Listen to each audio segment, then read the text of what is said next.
For my project, I chose Mike Wheeler to do my 15 objects on, and the main reason I chose Mike was because I think he's a very underrated character in the show, and I think there's a lot to his character that a lot of people don't really appreciate and don't really see. So I'm gonna go down my 15 objects and explain a little bit about who Mike is as a character. So the first object I have is a glue stick, which represents how Mike kind of holds the entire party together. I think Mike very much seems like he is kind of the best friend of everyone in the friend group. It's not necessarily told to us, but it's definitely the thing I get when I see them all interact. He's also the one who brings 11 into the group in this first season, and I just think the whole party would fall apart without him. The next thing I have is a blanket, which I have right here. I think the blanket very much represents how Mike makes the other characters feel safe and comfortable throughout the show.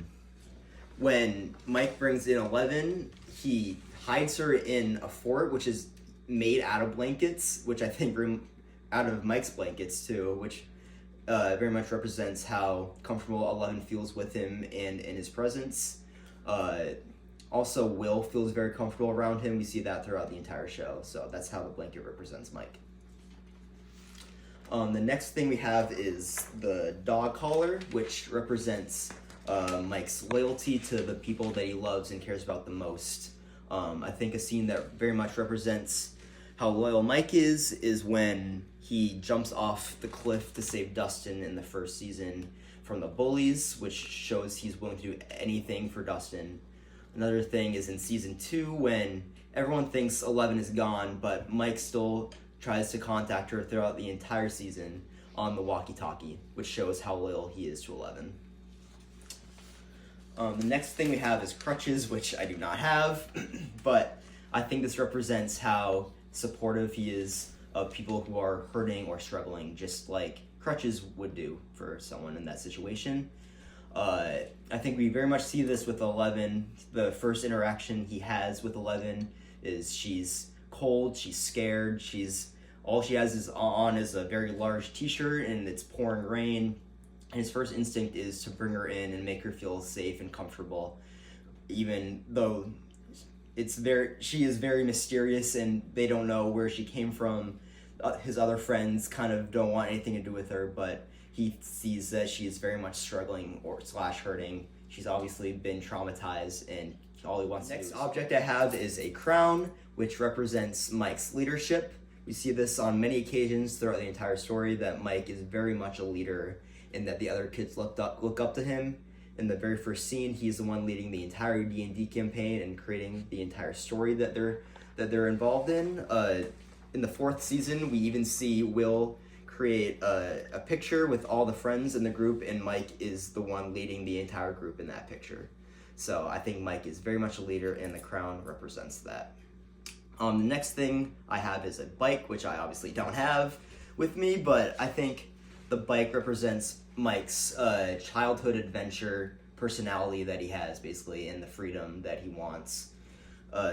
We see that Mike is very much willing to jump into adventure throughout the series. We see this in the first season when, even though Hopper has told him and his friends to not look for Will and just stay out of the way, he's the one who jumps into the adventure, gets Lucas, gets Dustin, and goes to look for Will in the woods and finds 11 instead.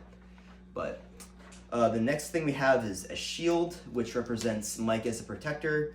This isn't really a shield, but armor. I think it's close enough, gets the point across. But Mike is very much a protector that for the people that he cares about. We see this in season 3 when 11 is being killed by Billy, and Mike just steps right in and tries to save her from Billy.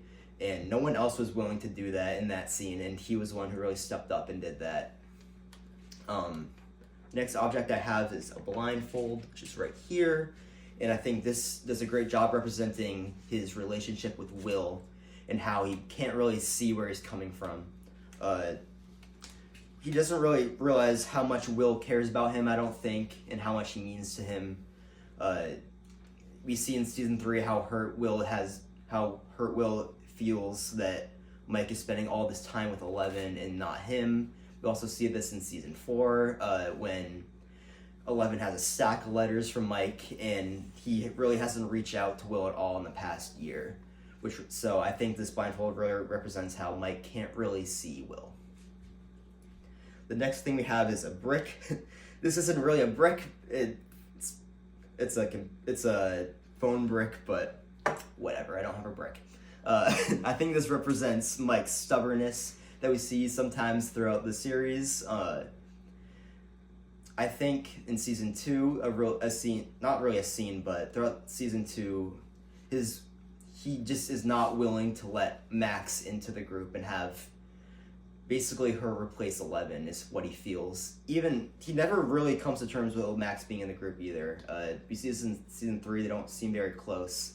So he really is not willing at all to let Max into the group. And that doesn't really change, even though everyone else wants her in.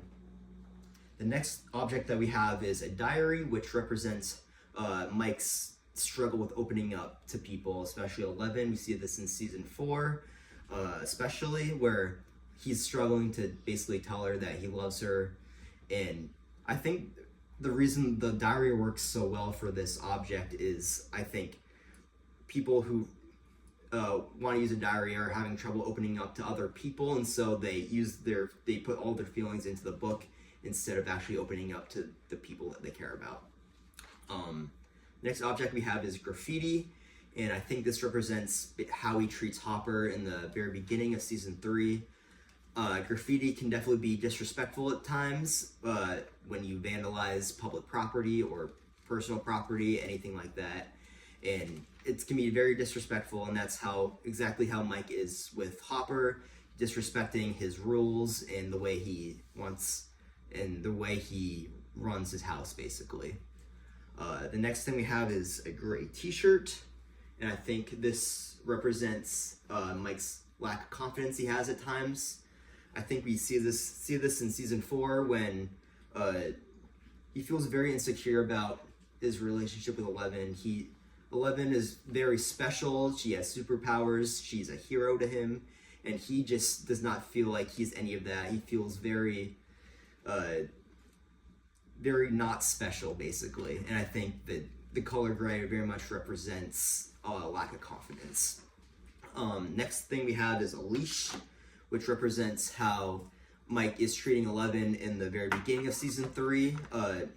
I think he's having trouble coming to terms that 11 is her own person and not the same scared little girl that he met in the woods in season 1. She's her own person. She's a very strong person in that he doesn't need to keep her on a leash.